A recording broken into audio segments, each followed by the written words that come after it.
Thank you all for visiting my channel. This is the first part to several series of stories that I have written. I hope you enjoy. Space Station Alpha Part 1. It was 20 years after the end of the last Terran War. A new global government had formed out of the ashes of all the old world. This government elected an emperor to rule. A leader who had saved the Earth from a terrible dictator. Now that the globe has stopped reeling from its war, its people look up to the stars for expansion. Soon a plan was devised to create the first step into the universe. This step would become known as Space Station Alpha. The station would be a new beginning for all mankind. My name is Taylor Dawn. I was a major at the end of the war, serving directly under the man who would become Emperor Arcturus Merovingia. At the time he was known as General Arthur Merovingi. He had become the leader of the unified armed forces against the great dictator Agram Mortigan. In the last battle, when Agram Mortigan was killed, I lost my arm to an exploding bullet that was aimed at General Merovingi. The general's face was scarred by this explosion. But he was able to continue the battle and defeat Agram. A year later, the International Congress chose to have an emperor as its leader, and asked General Merovingi to take the position. I was named the head of the space program. Formed from the remnants of the old space agency, I began the tedious task of forming a militarized space agency. I was eventually raised to the rank of colonel, and was given the task to start the launching pad of space exploration. A fully operational and stable space station that would be able to house military and civilian workers, as well as give a platform for training and building colony ships. The first station, known as Titan, was a catastrophic failure. For whatever reason, it lost its orbit and fell into the planet, crashing in the Pacific Ocean, never to be seen again. The second station, known as Terra 1, exploded 3 months into construction. They called it an accident. The new station was known simply as Alpha. It's hoped that station will succeed in beam of human expansion. I will do everything in my power to ensure this occurs. Standing at the observation port on the International Space Plane, Colonel Dawn puts down his holographic tablet and rubs his eyes. He is never able to sleep on planes, even space planes. As he stares out the viewing window, he sees for the first time in person his new home, Alpha, in all its splendor, shining in the sun. He could just make out the observation dome at the top end of the hub. Underneath there was 4 spoked wheels connected to the hub, with docking ports everywhere. As Colonel Dawn was observing the splendor of Alpha, a middle-aged man walks in. He was about 6 foot 8 inches, wearing an impeccably kept uniform, and a gentlemanly demeanor. He snaps to with a perfect salute and announces, "Commander Jason Rickard. Sir, I'm here to escort you to your new command." Dawn looks at the commander who towers over him, and giggles to himself, thinking if this guy wanted to, he could kill me with one finger. Dawn speaks, "At ease, Commander," laughing. "I don't need a statue for a second in command." Commander Rickard lowers his arm, saying, "Yes, sir. Just I'm nervous, sir. It's the first time I've met a hero before. I didn't know what to expect." Dawn shakes his head. "It's okay, Jason. I run a relatively loose ship. In space, the less stress the better. But I do still expect everyone to follow protocol." Rickard nods. "Yes, sir. When we get on the station, I'll introduce you to the staff." Dawn turns back to the window, putting his hands behind his back. "I'll also want to see all the reports for the last week. They haven't been transmitted yet." After an hour of Rickard updating Dawn on the progress of the completion of Alpha, the space plane slowly docks with the station. As Rickard and Dawn exit the space plane, a group of 3 officers stand by at the entry. 2 of them security. The third person was a skinny young man with black hair and a goatee, wearing a white lab coat with a medical helix on the pocket. Dawn walks up and shakes the man's hand. "Dr. Tim Morton, I presume?" Shaking Dawn's hand with strength and nodding. "Yes, sir. It's an honor to meet you. We all have been excited to see you, sir. I'm proud to say that the medical unit is fully stocked and ready for use, sir." Dawn steps back. "Doc, how much do you know about Data Law Mark 32 prosthetics?"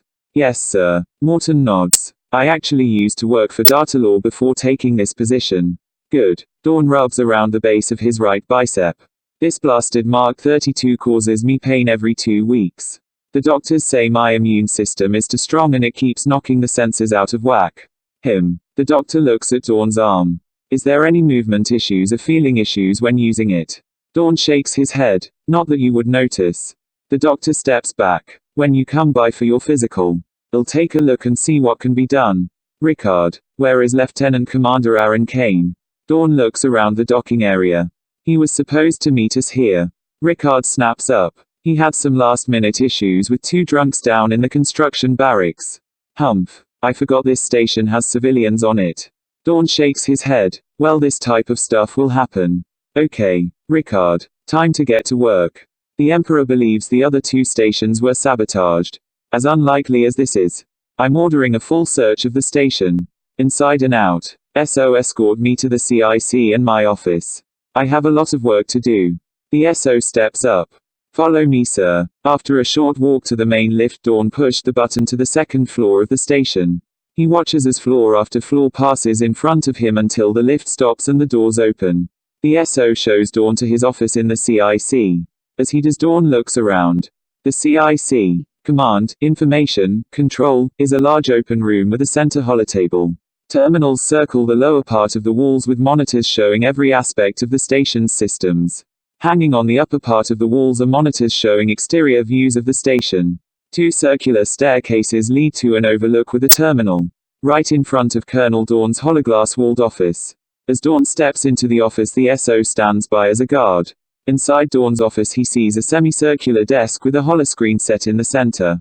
There are 2 banana plants at the 2 corners of the outside wall. 2 file cabinets and a leather chair sit behind the desk. With a portrait of the Emperor and the flag of the Empire set on the center of the back wall. Dawn walks over to the chair and sits down. He then looks at the holoscreen. Computer. Sign in Colonel Dawn. Password. Elizabeth. The holoscreen lights up, and a list of emails appear on the holographic interface. Dawn sees an email from his wife. He opens it and sees an image of his beautiful, middle-aged wife standing there. She starts to speak. Dear lover, it's been 2 days, stop the shit and contact me. We miss you. Arik is worried, but won't show it. You know how he is.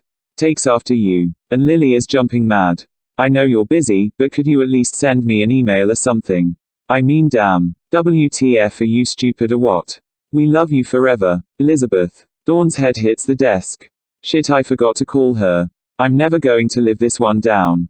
Computer. Call Elizabeth Diana Dawn in London, England. Dawn says to himself. This will take forever. Several hours pass and Dawn has been going over report after report after report. He starts to grab his bicep and rub. After a few minutes of rubbing, twist, pull, and pop, off comes the arm. He places it on the desk next to the holoscreen. The prosthetic looks almost real, and has full motion and feeling. Dawn sits back thinking about the day, and what might come. Suddenly horns go off. Alert, alert, explosion detected, alert, alert. Dawn jumps up, and runs to the holotable in the CIC. What location? Where was the explosion? One of the intelligence officers pipes up, Ring D Section 6. Security is on site, Commander Rickard is on his way. Dawn grabs his prosthetic and hops on the lift for Section 6. After a few minutes the lift stops at Ring D Section 5 and Dawn finds Rickard standing over the body of an SO, checking for a pulse. Dawn runs up to Rickard. Is he alive? Rickard shakes his head. At least there was a body to check. The other 2 were in the blast zone. This one was thrown though the entry door. The impact killed him. Dawn looks around. I was told security was on site. Rickard points to the entry. They're checking for damage. At that moment a shadowed form walks through the entry. Aaron Kane, sir. I've just checked the area. It looks like the titanium hull withstood the blast. I have a repair team on the way, and Dr. Morton is also on the way here. Is he alive? Rickard tells him no, and retrieves the dog tags from the SO. Sergeant Jonathan Knight. Kane steps over. Damn kid, you just got here today. Dawn steps over. Did you find the others? Kane shakes his head. Not even the dog tags. Morton runs up. Damn, looks like I'm late. Dawn looks over at the doctor. Not at all, you're just in time to test for residue on the walls, and the body to find out what type of bomb that was. Morton nods. I'll get right on it, sir. Dawn steps to the lift. Kane, continue your investigation. Looks like we have a saboteur on the station. Rickard, you're with me. Rickard steps to the lift, and the 2 men return to the CIC. On the way Dawn speaks. Rickard, make this your top priority. We need to find this saboteur ASAP. We were lucky, 1 pinhole in that outer shell and we're all dead. I don't care if we have to search the entire station and pull up the grave plating. I want him found. Order all the supplies that can be used to make bombs. Also all weapons and AMPs are to be put on lockdown unless specifically ordered to be carried by myself, you, or Kane. Last, all shipments to Earth are cancelled. All shipments from Earth are to be fully inspected, and hazardous material is to be placed in lockup. We are now under Protocol 13, full lockdown. As the lift arrives at the CIC, Ricard says, "I'm on it, sir." Dawn returns to his office and starts to write a report for the Emperor on the latest events. Report, my brother Arcturus, at 2020 we experienced an act of sabotage in Ring D Section 6, at this moment 3 SOs are dead, the damage was not threatening but was considerable for it was due to a bomb. We are now on Protocol 13 lockdown, and are requesting that all shipments from Earth are thoroughly inspected for we shall also be doing the same here. Any help you can give from the ground would be helpful. We will send regular updates every hour. Sincerely Colonel Taylor Dawn. Dawn sits back, computer send report to Emperor Arcturus Merovingia, in Paris, France. The holoscreen shows sent. Dawn looks at the time, it's 0200, time to get some rest. Dawn thinks to himself, he leaves his office and asks for an escort to his cabin from the standing SO at the lift. After arriving in his cabin Dawn looks around, thinking to himself, soon, soon. He removes the prosthetic, changes, and goes to bed. Thank you all again for watching. If you would like to see more, hit that subscribe button and bell. Be watching for Space Station Alpha Part 2. I will also be bringing out Sanctuary 10 Part 1. See you next time.